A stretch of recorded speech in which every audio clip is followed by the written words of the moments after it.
Nadie se va a morir, la vida toda es nuestro talismán, es nuestro manto. Nadie se va a morir, menos ahora. El canto de la patria es nuestro canto.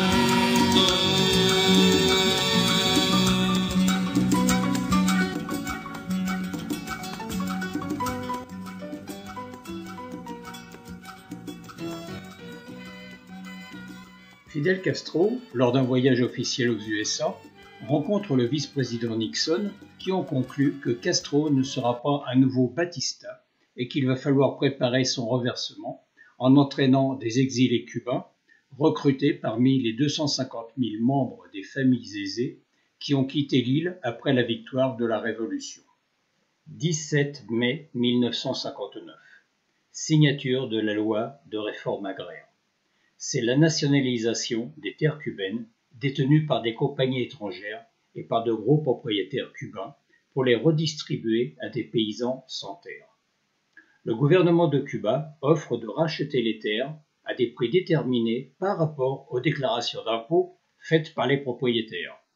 Mais comme les valeurs ont été sous-estimées par les compagnies détentrices, précisément pour payer moins d'impôts, les sommes qu'en offre le gouvernement cubain sont inférieures aux valeurs réelles, d'où une grosse colère de la part des anciens possédants qui se sentaient menacés.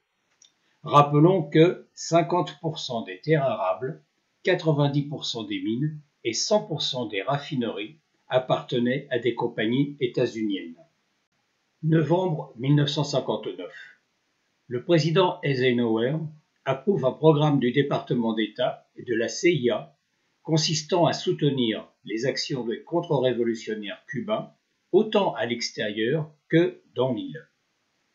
Allen Dulles, directeur de la CIA, charge son adjoint, Richard Bissell, de mettre au point une série de plans, dont l'assassinat pur et simple de Fidel Castro. Début 1960, à Cuba, formation d'un premier contingent de 3000 enseignants pour la campagne d'alphabétisation.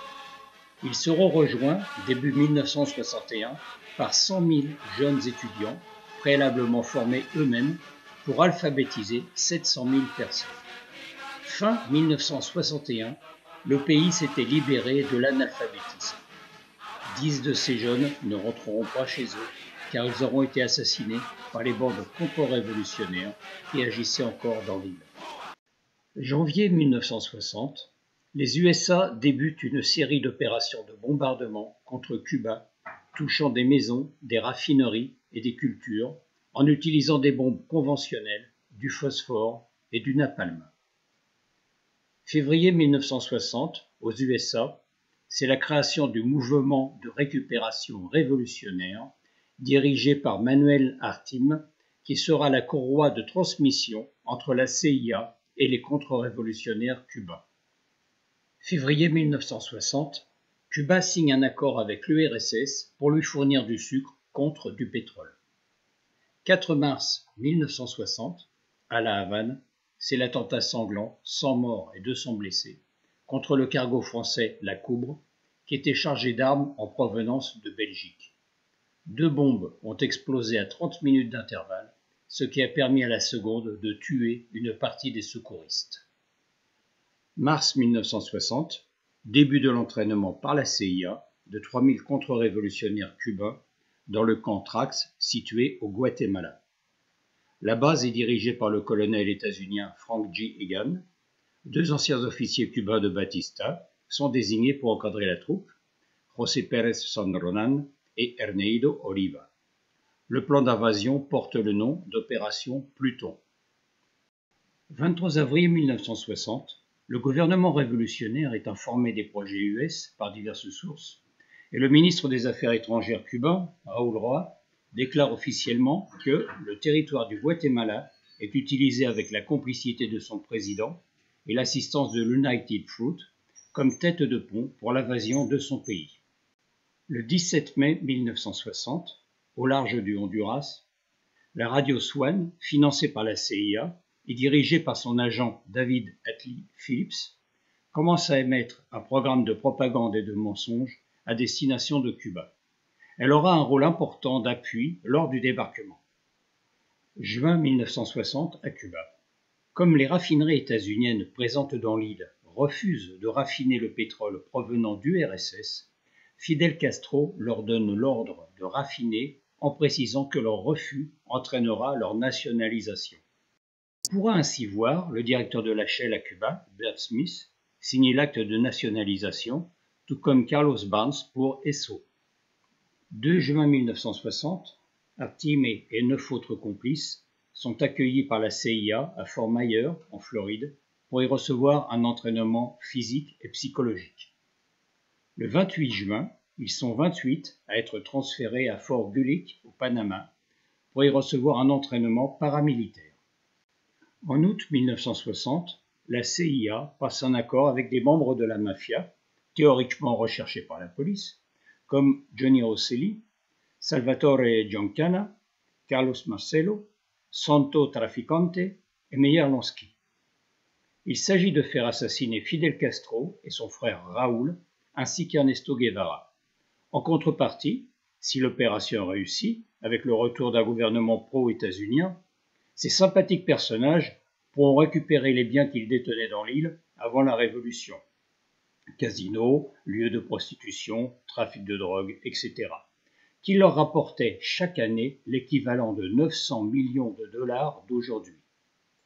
Le même mois, le président Eisenhower approuve un budget de 13 millions de dollars pour financer l'opération paramilitaire contre Cuba. 8 septembre 1960, un des contre-révolutionnaires à l'entraînement se tue. Il portait le numéro 2506, car la CIA voulait faire croire qu'il y avait un nombre important de volontaires et donc elle avait commencé son numérotage à partir de 2000. C'est en son souvenir que la brigade portera le numéro 2506. 26 septembre 1960, c'est le discours de Fidel Castro devant l'Assemblée de l'ONU. Il y dénonce les actions terroristes menées par les USA contre Cuba. Bombardement de populations civiles, incendie de récoltes, explosion de la Cuba. Il déclare que les pays d'Amérique latine ont le droit et le devoir de récupérer leurs richesses nationales. Señor presidente, señores delegados, a su señoría el delegado de los Estados Unidos, aprovecho la oportunidad para decirle que hay muchas madres en los campos de Cuba y muchas madres en Cuba esperando todavía su telegrama de condolencia por los hijos que les asesinaron las bombas de los Estados Unidos. Cuba no era el primer país agredido. Cuba no era el primer país en peligro de ser agredido. En este hemisferio todo el mundo sabe que el gobierno de los Estados Unidos siempre impuso su ley. La ley del más fuerte, esa ley del más fuerte en virtud de la cual ha estado destruyendo la nacionalidad puertorriqueña y ha mantenido allí su dominio sobre esa isla hermana.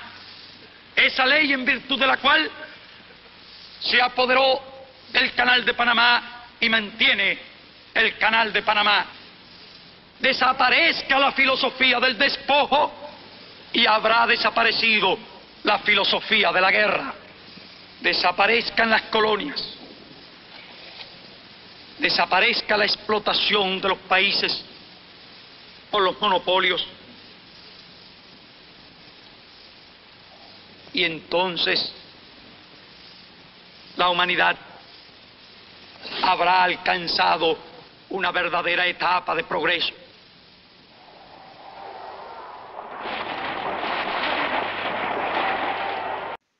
13 octobre 1960, à Cuba, nationalisation de 382 grandes entreprises appartenant à la bourgeoisie cubaine. 19 octobre 1960, mise en place du blocus économique contre Cuba. L'île ne peut plus vendre son sucre, qui représentait alors 80% de ses exportations aux USA.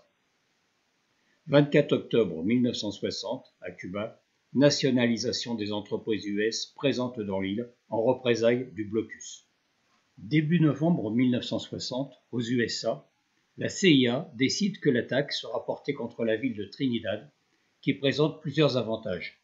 Plage de débarquement, aéroport, port de Casilda et proximité du massif de l'Escambray, où agissent des bandes contre-révolutionnaires avec lesquelles les forces débarquées devront faire la jonction. 13 novembre 1960, au Guatemala, un groupe de jeunes officiers se rebelle contre le gouvernement corrompu et contre la présence des mercenaires cubains sur leur territoire. Ils sont rapidement vaincus. Fin décembre 1960, aux USA, au moment des transferts entre les administrations Eisenhower et Kennedy, le plan est affiné et on prévoit que Miro Cardona sera le président fantoche de Cuba qui sera chargé de demander l'aide des USA pour abattre le gouvernement révolutionnaire lors du débarquement. Miro Cardona est l'un de ces politiciens véreux qui, après avoir espéré que Castro serait un nouveau Batista, a cessé de lui faire de grandes démonstrations d'amitié pour partir aux USA afin de servir l'impérialisme. Le 4 janvier 1961, la CIA précise, dans un mémorandum, l'aspect politique de son plan d'attaque contre Cuba. Je cite : « La mission initiale sera de conquérir et de défendre une petite zone jusqu'à ce qu'il y ait soit un soulèvement général contre Castro, soit une intervention militaire ouverte des États-Unis. Nous nous attendons à ce que ces opérations précipitent un soulèvement général à travers Cuba et causent la révolte de larges segments de l'armée cubaine et de la milice. Le lieu servira de base pour l'établissement d'un gouvernement provisoire qui pourra être reconnu par les États-Unis. De cette façon, la voie sera pavée pour une intervention militaire des États-Unis destinée à pacifier Cuba, qui débouchera sur le renversement rapide du gouvernement Castro. » Fin de citation. Début 1961, des informations très précises sont envoyées à Cuba par des sympathisants de la cause cubaine depuis le Guatemala concernant les activités et l'armement des contre-révolutionnaires. Fin mars 1961, à Cuba, Fidel Castro décide de transférer une partie des miliciens qui pourchassent les contre-révolutionnaires dans l'Escambray vers Trinidad et vers la centrale sucrière Australia. La CIA et Kennedy décident alors de changer leur plan. Le débarquement ne se fera plus à Trinidad, mais plus à l'ouest, dans la baie des Cochons. Comme on le voit, le massif de l'Escambray est beaucoup plus loin. La zone de débarquement est isolée par des marécages, en vert sur le plan, et il n'y a que 3 routes pour sortir de cette région. Mais peu importe. Bissell et la CIA sont persuadés que, je cite, « moins de 20% des Cubains soutiennent Castro et, approximativement, 75 à 80% des unités de la milice passeront de notre côté quand il sera devenu évident que la vraie bagarre contre Castro aura commencé. » Ils oubliaient que la population de cette région misérable avait commencé à recevoir les bénéfices de la Révolution et ne voulaient surtout pas revenir en arrière. Le 12 avril 1961, Kennedy déclare lors d'une conférence de presse « Je veux dire d'abord qu'il n'y aura sous aucune condition d'intervention à Cuba par les forces armées des USA. » Le même jour, 1511 mercenaires se regroupaient au Nicaragua, à Puerto Cabeza, pour être embarqués sur 5 cargos, le Houston, le Barbaraji, le Blagar, le Caribe et le Rio Escondido. Des péniches de débarquement et 36 barques complètent le corps expéditionnaire. 13 vaisseaux de guerre et 2 sous-marins de l'US Navy escortent les mercenaires jusqu'à la limite des eaux territoriales cubaines. Le 13 avril 1961, à La Havane, le magasin El Encanto est incendié à la suite d'un acte terroriste et une employée trouve la mort. Il y a 18 blessés. Le 15 avril au matin, 8 avions B-26 états-uniens, repeints aux couleurs de Cuba, s'envolent de Nicaragua pour aller bombarder les bases aériennes de La Havane et de Santiago. Plusieurs avions cubains sont détruits et on compte 7 morts. Le même jour, un avion piloté par Mario Zuniga est parti du Nicaragua sans passer par Cuba et est arrivé directement sur la base de Cayo Hueso en Floride. Suivant le plan d'intoxication préparé par la CIA, il a déclaré lors de son arrivée qu'il était un pilote cubain et qu'il s'était rebellé avec d'autres pilotes et c'était eux qui avaient détruit les avions restés au sol. La légende est d'abord reprise telle quelle par la presse et par l'ambassadeur des États-Unis à l'ONU, Alday Stevenson, qui voulait répondre à l'intervention du représentant de Cuba. Stevenson sera ridiculisé quand il apparaîtra que l'avion en question ne pouvait pas être un avion cubain, même si on avait bien recopié les couleurs et le numéro, puisque le nez du véritable avion était vitré avec des mitrailleuses sur les ailes, alors que l'avion présenté avait un nez métallique équipé de mitrailleuses, et cerise sur le gâteau, il n'avait même pas tiré.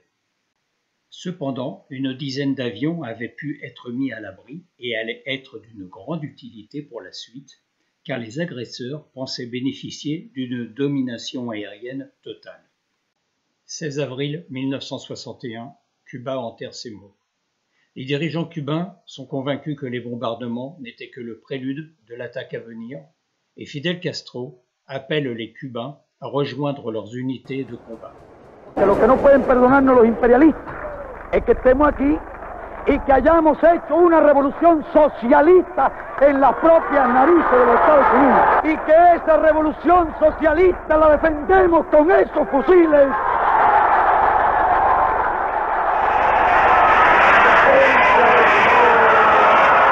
Compañeros, todas las unidades deben dirigirse hacia la sede de sus respectivos batallones en vista de la movilización ordenada para mantener el país. Les chefs militaires sont répartis dans le pays. Raúl Castro dans la province d'Oriente, Che Guevara à Pinar del Río, Juan Almeida à Santa Clara, Ramiro Valdés et Guillermo García à La Havane. Nuit du 16 avril 1961. Les bateaux des mercenaires arrivent devant la baie des Cochons. Pas de chance, les avions U-2 chargés de faire une reconnaissance ont confondu des récifs coralliens avec des vagues. Résultat, 2 navires chargés d'hommes, de matériel et de munitions sont échoués près des côtes, ainsi que plusieurs barges de débarquement. Cependant, les mercenaires parviennent à débarquer vers 1 heure du matin, en pleine nuit, à Playa Larga et à Playa Girón, accompagnés de leurs tanks et de leurs camions, plus de l'armement lourd. Tout cela ne passe pas inaperçu, et les quelques miliciens qui étaient de garde préviennent leur commandement.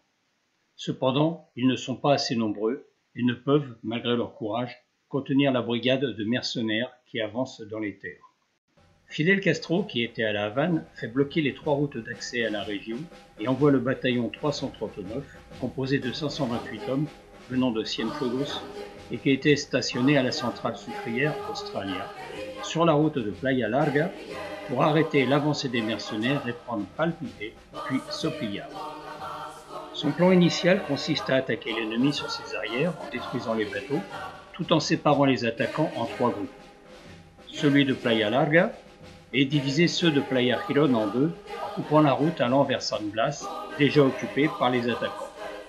Et ensuite réduire chaque groupe et ne laisser échapper aucun mercenaire. Radio Swan prétend que l'invasion est en train de réussir et que les forces révolutionnaires se rendent en masse. Elle encourage l'armée cubaine à se révolter. Elle annonce même un prétendu suicide de Raúl Castro.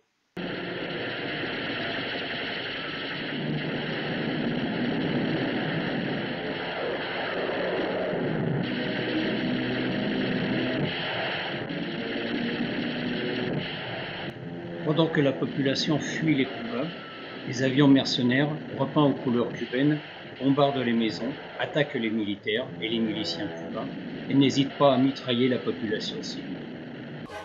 L'armée cubaine ne disposait que de 10 pilotes d'avion, dont 3 réellement expérimentés. Ils prennent l'air dès l'aube pour attaquer les mercenaires, dans les airs, sur terre et sur les bateaux stationnés dans la baie. Les avions de la CIA, qui arrivent en renfort, ne peuvent aider les attaquants puisqu'ils subissent eux aussi le feu de la desserte. Des dizaines de péniches de débarquement sont coulées. L'un des pilotes, Enrique Carreras, à la demande personnelle de Fidel Castro, réalise quelques beaux cartons, dont 2 avions ennemis, le bateau Houston qui est touché près de Playa Larga et surtout le Rio Escondido qui explose devant Playa Girón avec les réserves de munitions, 145 tonnes, de nourriture, d'essence, 165 000 litres et d'équipements médicaux. Le Barbara G est aussi touché par un autre tir un peu plus tard. L'explosion du Rio Escondido et la prise du village de Palpite par les troupes révolutionnaires furent deux événements déterminants pour assurer dès le premier jour de combat la future victoire. Fidel Castro installe le commandement dans la centrale sucrière Australia, d'où il coordonnera l'ensemble des opérations.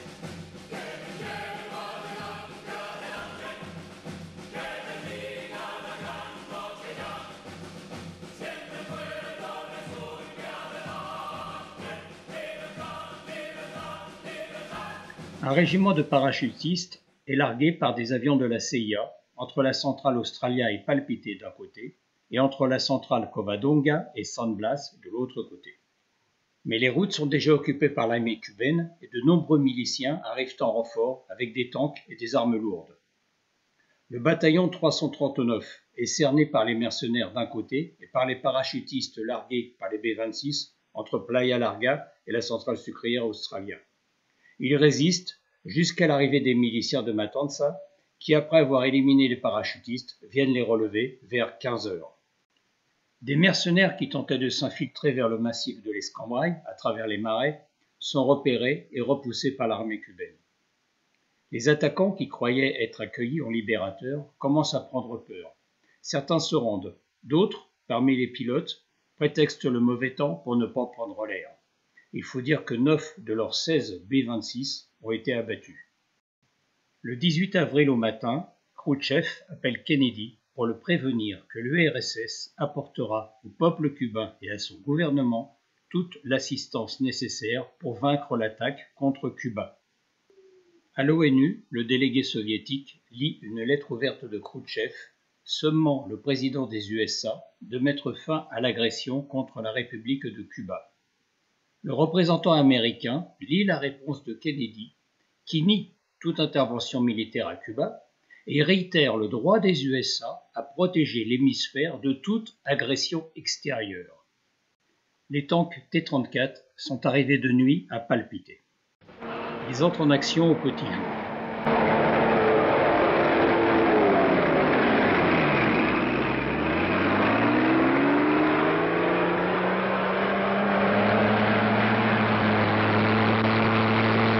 Playa Larga est libérée à 10h30.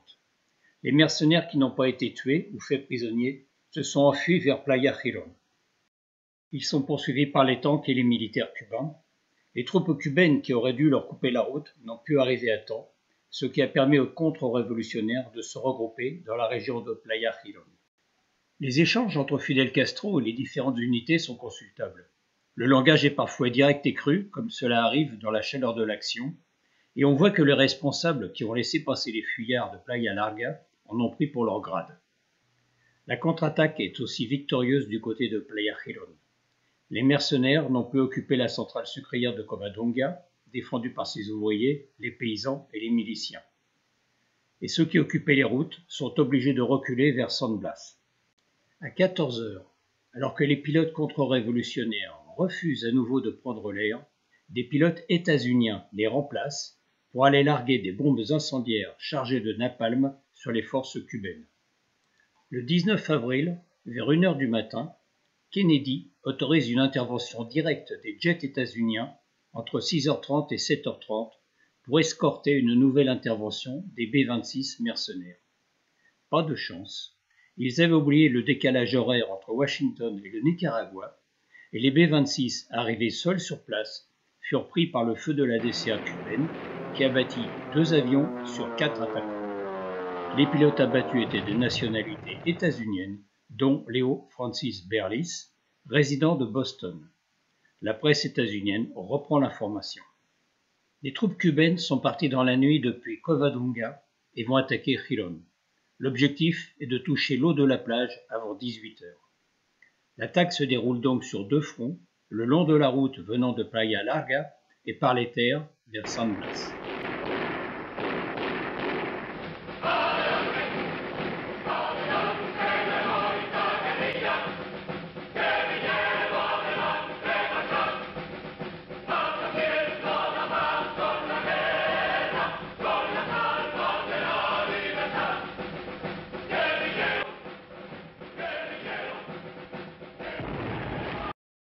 Fidel Castro pense qu'il y a encore des troupes sur le bateau Houston.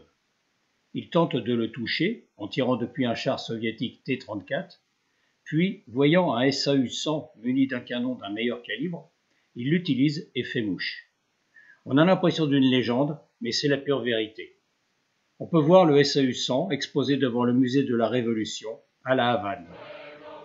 À 17h30, les mercenaires, regroupés à Playa Girón, se rendent et rejoignent les autres prisonniers. Le timing, comme aurait dit leur conseiller, est respecté. Quelques dizaines d'entre eux, dont les 3 chefs de l'expédition, tentent de s'échapper dans les marécages. Ils seront faits prisonniers dans les jours suivants. Les USA viennent de subir une défaite retentissante, leur première défaite en Amérique latine. Les sardines avaient mangé le requin.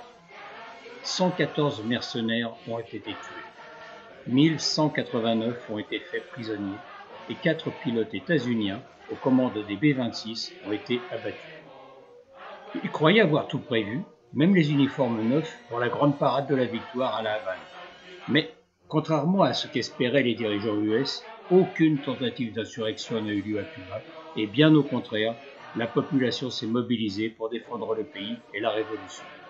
Cette victoire aura été chèrement acquise, puisqu'on déplore plusieurs centaines de blessés et 157 morts du côté cubain.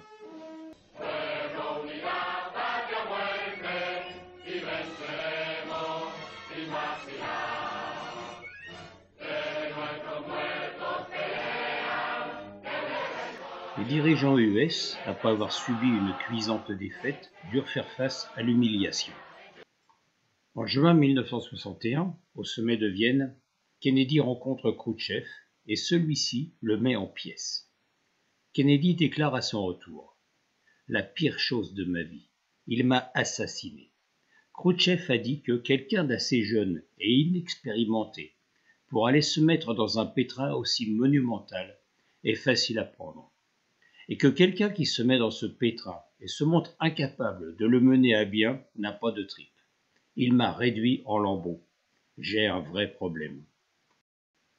En août 1961, lors d'une réunion des représentants de toutes les nations américaines en Uruguay, Che Guevara s'est entretenu avec Richard Goodwin, conseiller du président Kennedy. Goodwin a ensuite informé la présidence de la teneur de son entretien. Il a relevé le sens de l'humour de Guevara, qui a tenu à le remercier, sur un ton ironique, pour l'invasion, qui a été une grande victoire politique pour les révolutionnaires cubains, qui leur a permis de se consolider et qui a permis à Cuba de passer du statut d'un petit pays méprisé à celui d'un égal des autres. Les mercenaires prisonniers passèrent en jugement du 22 mars au 4 avril 1962. À cette occasion, toutes les manœuvres occultes et les responsabilités des USA furent étalées au grand jour. Ils furent condamnés à de lourdes peines de prison et à devoir payer des indemnités conséquentes. Les USA durent racheter les prisonniers le 22 décembre 1962 pour une somme globale de 53 millions de dollars, dont de la nourriture, des produits agricoles et des médicaments. Ces criminels furent reçus comme des héros par Kennedy et son épouse le 29 décembre 1962 à Miami. Au cours de la cérémonie, le drapeau de la brigade fut remis au président des États-Unis, qui leur déclara « Je vous assure que ce drapeau vous sera rendu dans une Havane libre. » Encore un mensonge ou une erreur de calcul. Il faut dire que Kennedy avait de bonnes raisons d'en vouloir à la révolution cubaine, puisque son papa avait énormément investi dans l'immobilier, les hôtels et les clubs de la Havane, quand l'île était encore une colonie états-unienne et qu'il avait tout perdu. Les crimes états-uniens contre Cuba ne s'arrêtèrent pas avec cette défaite, ils se sont poursuivis jusqu'à aujourd'hui. C'est l'opération Mangosta, qui s'est déroulée de novembre 1961 jusqu'en janvier 1963 et s'est soldée par 5000 actions de sabotage. C'est aussi la guerre biologique, menée par des moyens non conventionnels, ayant causé de nombreux décès et destructions contre les cultures, la rouille de la canne à sucre ou du café par exemple, les animaux, la fièvre porcine, la brucellose par exemple, et les humains, la conjonctivite hémorragique, la dysenterie, et la plus criminelle, la dengue du type 2, qui a provoqué 158 morts, dont 101 enfants. C'est aussi l'attentat commis contre un avion de ligne cubain en 1976, qui a coûté la vie de 73 personnes, dont toute l'équipe d'escrime de Cuba. Le responsable était Luis Posada Carriles, qui a fini ses jours tranquillement à Miami. C'est aussi l'attentat contre l'hôtel Copacabana en 1997, qui a coûté la vie d'un jeune touriste italien, Fabio Di Selmo. Et c'est encore et toujours l'accroissement de l'inhumain blocus économique qui coûte 4 milliards de dollars chaque année à l'économie cubaine. Mais ce sont les USA qui, avec un parfait cynisme, inscrivent Cuba sur la liste des États soutenant le terrorisme. Et, malgré toutes ces difficultés, Cuba est aujourd'hui le seul pays d'Amérique latine à avoir fabriqué ses propres vaccins contre le Covid afin de protéger sa population. Contrairement aux USA, Cuba n'attaque pas ses voisins, bien au contraire, puisque ce sont 160 nations qui ont reçu la visite des médecins cubains et qu'il y a environ 30 000 travailleurs de la santé cubains présents dans 67 pays.